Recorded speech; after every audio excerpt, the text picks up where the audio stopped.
Pamba katika mafuta. Yoyote anayetaka kutumia mafuta yake aangalie kwa ni omega, omega, omega.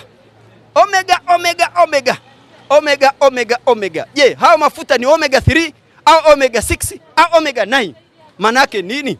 Omega 3 ni mafuta ambayo yanapatikana kwa na samaki, mambo ya bahari. Omega 6 ni sunflower, alizeti. Omega 9 mzeituni, maparachichi.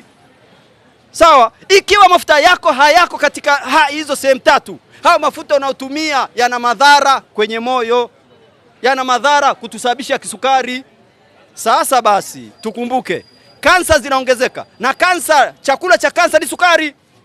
Chakula cha kansa, sukari, mafuta ndio anasababisha kansa ziendelee kutuumiza.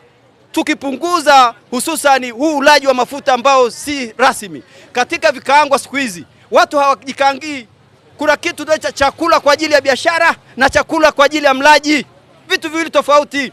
Chakula kwa ajili ya biashara hakizingatii kanuni kwa mafuta yakoje, yahifadhiweje, yatumikeje.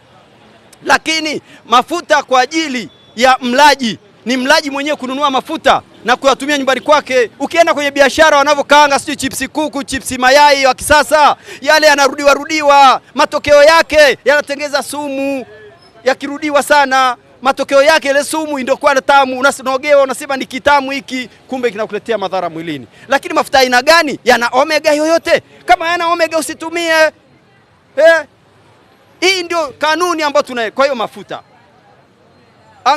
angalizo